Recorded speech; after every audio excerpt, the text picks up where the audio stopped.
রাজধানীর হাসপাতালগুলোতে বাড়ছে ডেঙ্গু ও করোনা রোগীর সংখ্যা। এর মধ্যে মহাখালী ডিএনসিসি বিশেষায়িত হাসপাতাল থেকে প্রতিদিন সেবা নিচ্ছেন প্রায় 750 রোগী। হাসপাতালের পরিচালক জানালেন, জুলাই আগস্টে ডেঙ্গু আক্রান্তের সংখ্যা আরও বাড়তে পারে। তবে আতঙ্কিত না হয়ে সচেতনতা বৃদ্ধির পরামর্শ দিয়েছেন তিনি। আব্দুল্লাহ খান মুন্না রিপোর্ট। ঠান্ডা, জ্বর আর শরীর ব্যথা নিয়ে প্রতিদিন কয়েক হাজার রোগী ভিড় করছেন রাজধানীর হাসপাতালগুলোতে, যাদের অধিকাংশই করাচ্ছেন ডেঙ্গু ও করোনা টেস্ট। যারা ডেঙ্গুতে আক্রান্ত হচ্ছেন তাদের বেশিরভাগই শিশু ও বৃদ্ধ। আজকে 8 দিন ধরে বাসায় 4 দিন ট্রিটমেন্ট করেছি। ট্রিটমেন্ট করার পরে পরীক্ষা করছি, 4 দিনের পরে যে ডেঙ্গু ধরার পরে ডাইরেক্ট এখানে নিয়ে এসে পড়ছি। মাথাটা প্রথম জিন করে ব্যথা করে, পরের দিন সকালবেলা থেকেই আবার মনে করেন যে পুরা শরীর ব্যথা। তো আমার ছেলে মেয়ে ওয়াইফ দুজনেই অসুস্থ, তো টেস্ট করাইছি, তো দুজনের পজিটিভ আসছে ডেঙ্গু।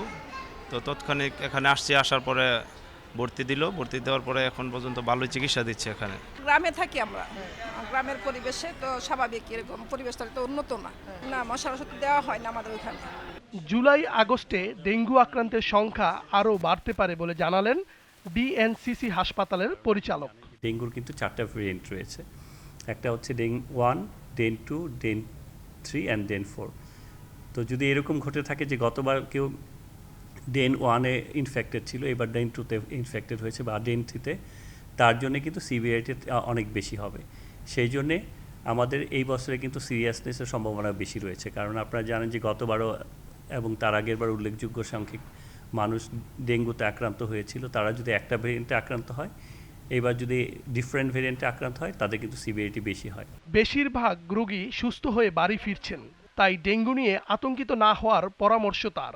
যেহেতু এটা ভাইরাল জনিত একটা ডিজিজ, এটা কিন্তু সেরকম স্পেসিফিক ট্রিটমেন্ট নেই। এটা ম্যানেজমেন্ট ইজ মোস্ট ইম্পর্টেন্ট। ম্যানেজমেন্টের সবচেয়ে ইম্পর্টেন্ট পার্ট হচ্ছে ফ্লুইড ম্যানেজমেন্ট।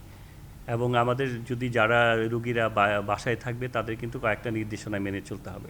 মশক নিধন কার্যক্রমে ঢিলেঢালা ভাব থাকায় ডেঙ্গু রোগীর সংখ্যা বাড়ছে বলে অভিযোগ স্বজনদের। আব্দুল্লাহ খান মুন্না, জিটিভি নিউজ, ঢাকা।